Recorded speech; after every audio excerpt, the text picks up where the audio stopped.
In July of 1995, I was born in Fairbanks, Alaska, where I spent the next 7 years of my life growing up.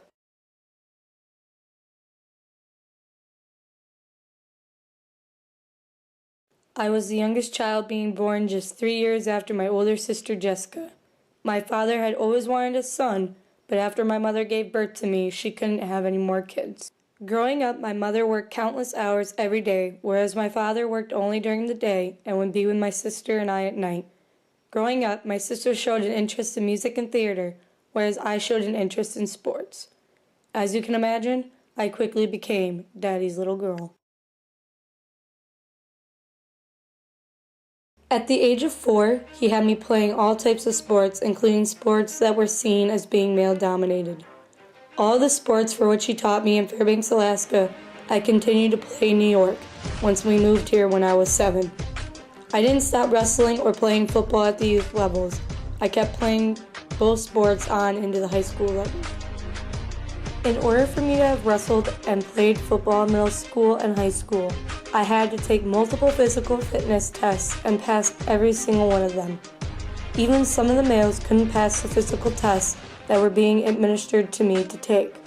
It wasn't only a challenge to make the team in general, but a very rare chance for any female. In my case, I was the first and only one to have wrestled and played football at my high school.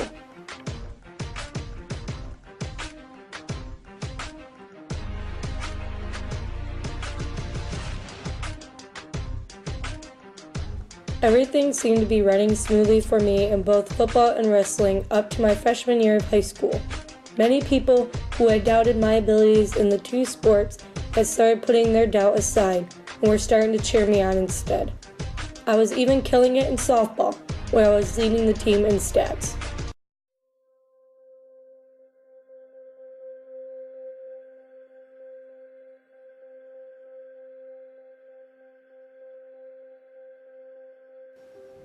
However, everything changed the winter of my freshman year in the wrestling room.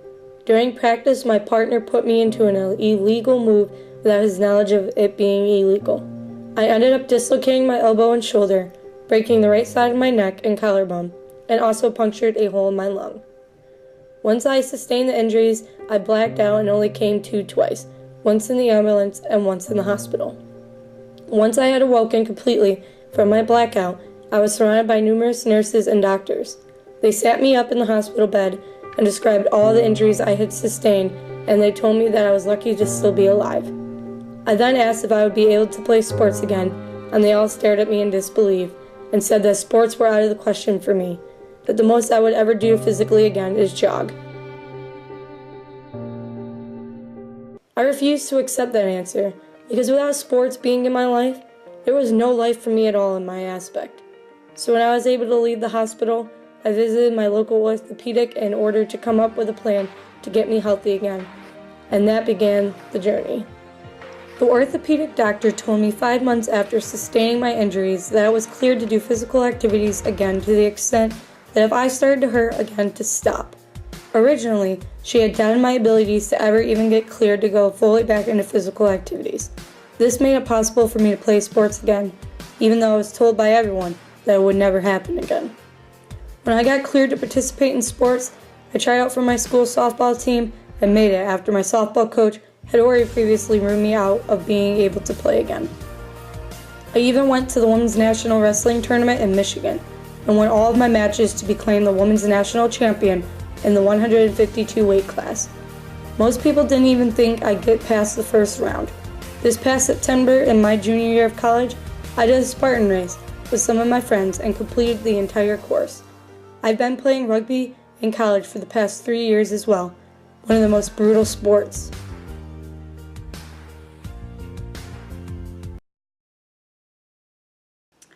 Do you believe rugby to be a brutal sport, and if so, why or why not?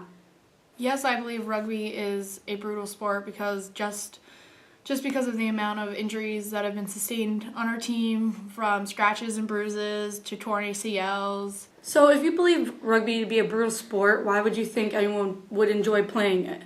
Somebody would want to play rugby just because of the fact that it's fun, it's stress relieving.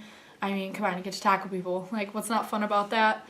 and of course, all the friends. It's such a social game in so many aspects, and it's just fun to play. It makes you feel powerful. You have a sense of family.